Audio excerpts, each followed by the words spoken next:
Una vida con propósito, día 21. Protegiendo su iglesia. Han sido unidos con paz a través del Espíritu. Esfuércense por continuar de esta manera. Efesios 4:3. Más que todo dejen que el amor guíe sus vidas, porque entonces la iglesia entera se mantendrá unida en perfecta armonía. Colosenses 3:14. Es su trabajo proteger la unidad de su iglesia.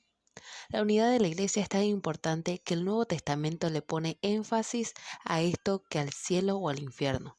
Dios desea profundamente que experimentemos unidad y armonía unos con otros. La unidad es el alma de la comunión. Si la destruye, le arranca el corazón al cuerpo de Cristo. Es la esencia, el centro de cómo Dios quiere que experimentemos la vida juntos en su iglesia. El modelo supremo de la unidad para nosotros es la Trinidad. El Padre, el Hijo y el Espíritu Santo están completamente unificados como uno. Dios es el ejemplo supremo del amor que se sacrifica, de la concentración humilde en otros y de la armonía perfecta. Al igual que todo padre de familia, nuestro Padre Celestial se deleita en ver que sus hijos se llevan bien entre sí. En los momentos finales, antes de su arresto, Jesús oró apasionadamente por nuestra unidad. Nuestra unidad era lo que más ocupaba su mente durante esas horas de agonía. Eso demuestra qué tan importante es este tema. No hay nada más valioso para Dios en esta tierra que su iglesia. Él pagó el precio más alto por ella y la quiere protegida, especialmente del daño destructor que es causado por la división, el conflicto y la falta de armonía. Si es parte de la familia de Dios, es su responsabilidad proteger la unidad de su grupo y de su congregación. Jesús le ha dado la comisión de hacer todo lo posible para preservar la unidad del grupo, proteger el grupo y promover la armonía en su familia eclesial y entre todos los creyentes. La Biblia dice: esfuércense por mantener la unidad del espíritu a través del vínculo de paz. ¿Cómo debemos de hacer esto? La Biblia nos da consejos prácticos. Concéntrese en lo que tiene en común con otros, no en la diferencia. Pablo nos dice: concentrémonos en las cosas que producen la armonía y el crecimiento de nuestro carácter. Como creyentes tenemos en común a un Señor, un cuerpo, un propósito, un Padre, un espíritu, una esperanza, una fe, un bautismo y un amor. Compartimos la misma salvación, la misma vida y el mismo futuro. Estos son factores de muchas más importancias que cualquier diferencia que podríamos enumerar. Estos son los asuntos en que deberíamos de concentrarnos, no en nuestras diferencias. Tenemos que recordar que fue Dios el que escogió darnos diferentes personalidades, historias, razas y preferencias. Por tanto, deberíamos de valorar y deleitarnos de esa diferencia y no meramente tolerarlas.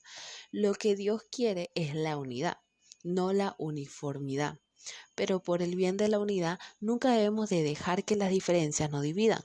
Tenemos que mantenernos concentrados en lo que más importa, aprender a amarnos los unos a los otros como Cristo nos ha amado y cumplir los 5 propósitos que Dios tiene para cada uno de nosotros y para su iglesia.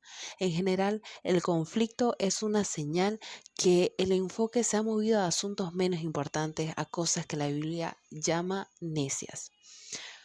Cuando nos enfocamos en personalidades, preferencias, interpretaciones, estilos o métodos, siempre ocurre la división. Pero si nos concentramos en amarnos los unos a los otros y en cumplir los propósitos de Dios, lo que resulta es la armonía. Pablo suplicó por esto: dejen que haya verdadera armonía para que no haya divisiones en la iglesia. Les suplico que tengan la misma mente, unidos en pensamiento y propósito. Sea realista con sus expectaciones. Una vez que descubre lo que Dios quiere que sea la comunión genuina, es fácil sentirse desanimado por el casmo que hay en la iglesia entre lo ideal y lo actual. Sin embargo, tenemos que amar apasionadamente a la iglesia, a pesar de sus imperfecciones, anhelar el ideal mientras se critica negativamente lo actual, es evidencia de inmadurez. Por otro lado, conformarse con lo actual sin tratar de alcanzar el ideal es complacencia. La inmadurez es vivir con esta tensión. Otros creyentes lo van a desilusionar y a decepcionar, pero esta no es una excusa para dejar de tener comunión con ellos. Ellos son su familia, aun cuando ellos actúen como si no lo fuesen y no puede así abandonarlos. Al contrario, Dios nos dice, sean pacientes los unos con los otros, siendo tolerantes unos con otros de sus fallas porque se aman. La gente se disoluciona con la iglesia por muchas razones entendibles. La lista podría ser bastante larga. Conflicto, heridas, hipocresía, negligencia, mezquindad, legalismo y otros pecados. En cualquier lugar nos asombramos y sorprendemos. Tenemos que recordar que la iglesia está formada de verdaderos pecadores, incluyéndonos a nosotros mismos. Porque somos pecadores, nos herimos los unos a los otros, a veces intencionalmente y algunas veces sin querer. Pero en vez de dejar la iglesia, necesitamos quedarnos y resolver las cosas si es de algún modo. La reconciliación y no que salgamos corriendo. Es el camino a un carácter más robusto y a una comunión más profunda. Se parece de su iglesia cuando ve la primera señal de decepción o desilusión, es una marca de inmadurez. Dios tiene cosas que quiere enseñarle a usted y a otros también.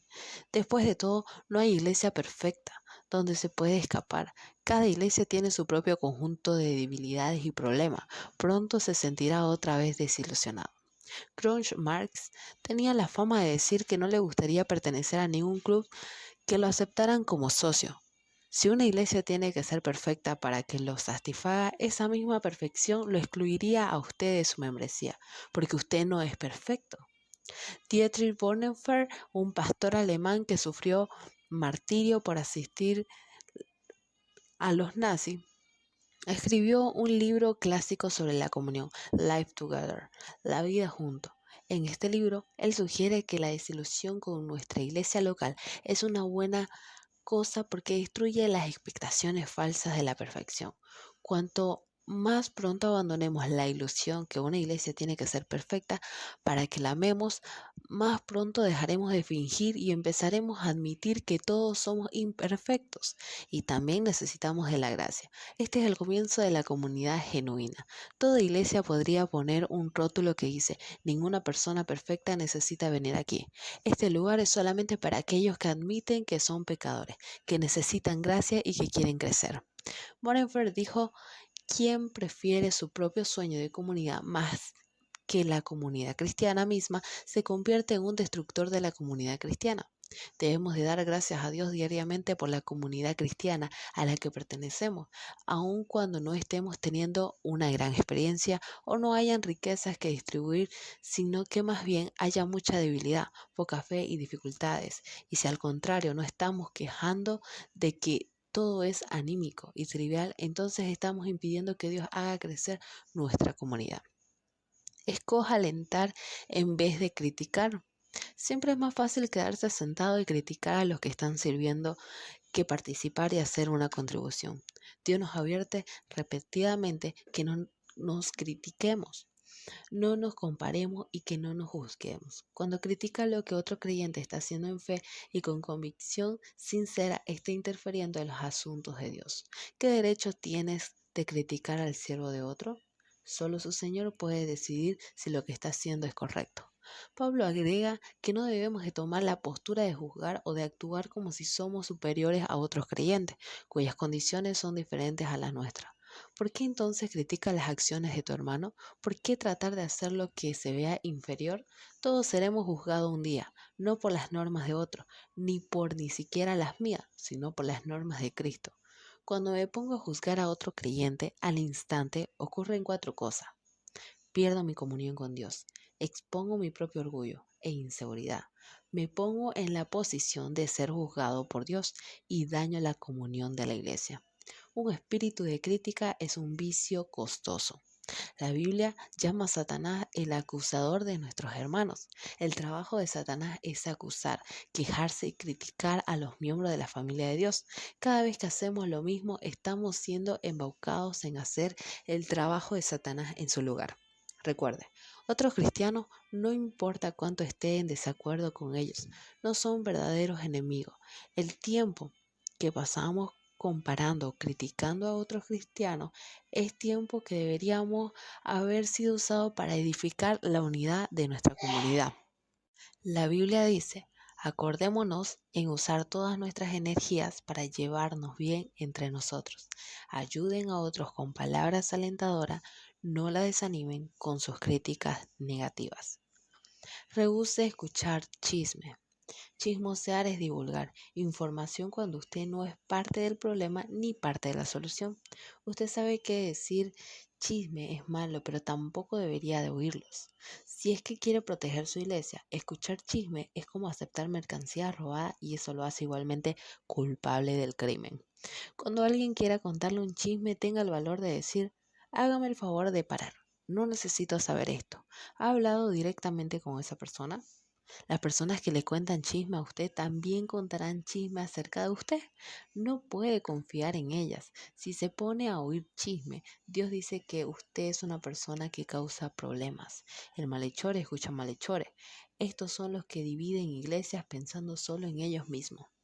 Es triste que en el rebaño de Dios las peores heridas vienen de otras ovejas, no de los lobos. Pablo advirtió acerca de los cristianos caníbales, que se devoran unos a otros y que destruyen la comunidad. La Biblia dice que esta clase de malhechores debería de ser evitada. Un chismoso revela secretos, por lo tanto, no te asocies con un cuentista. La manera más rápida de acabar un conflicto en la iglesia o en un grupo es confrontar amorosamente a aquellos que andan diciendo chisme e insistir que dejen de hacerlo. Salomón señaló, el fuego se apaga por falta de leña y las tensiones desaparecen cuando el chisme se acaba. Practique el método de Dios para resolver conflictos. Además de los principios mencionados en el capítulo anterior, Jesús dio a la iglesia un simple proceso de 3 pasos. Si un compañero creyente te hiere, ve y díselo, resuélvalo entre los dos. Si te escucha, te has ganado a un amigo. Si rehúsa escucharte, llévate contigo a 1 o 2 para que la presencia de los testigos mantenga todo en la verdad e inténtalo otra vez.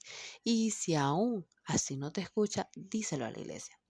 Durante un conflicto es tentador quejarse a una tercera persona. En lugar de decir la verdad valientemente en amor a la persona con la que está disgustada. Esto pone las cosas peor. Es mejor que se vaya directamente a la persona con la que tiene el problema. Confrontar en privado es siempre el primer paso y lo debería de tomar tan pronto como sea posible. Si no es capaz de resolver las cosas entre los dos, el siguiente paso es traer a 1 o 2 testigos que ayuden a confirmar el problema y a reconciliar la relación. ¿Qué debería de hacer si la persona persiste en su obstinación? Jesús dice que presenta el problema a la iglesia. Si la persona todavía se rehúsa, aún después de esto debería de tratar a la persona como un no creyente. Apoya a su pastor y a sus líderes. No hay líderes perfectos, pero Dios le da a los líderes la responsabilidad y la autoridad de mantener la unidad de la iglesia. Durante conflictos interpersonales, hacer eso es un trabajo que nadie agradece. Muy a menudo los pastores tienen la desagradable tarea de servir de mediadores entre miembros que están heridos, son conflictivos o inmaduros.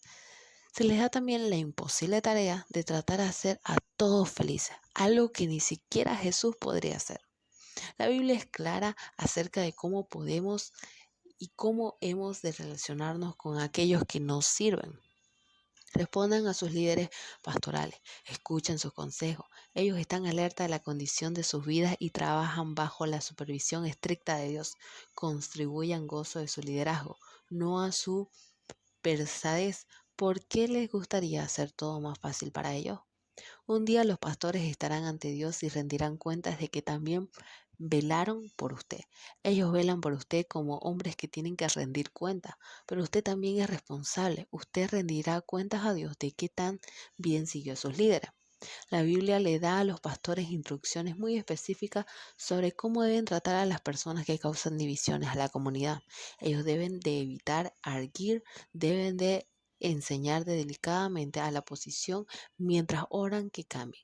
Deben advertir a los que son argumentativos, deben rogar que haya armonía y unidad, deben reprender a los que son irrespetuosos con el liderazgo y deben remover de la iglesia a las personas que causan divisiones si ignoran las amonestaciones.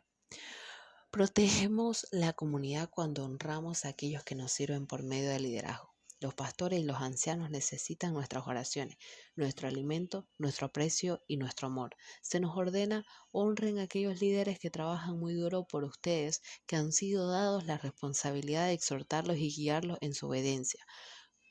Cálmenlos con aprecio y amor.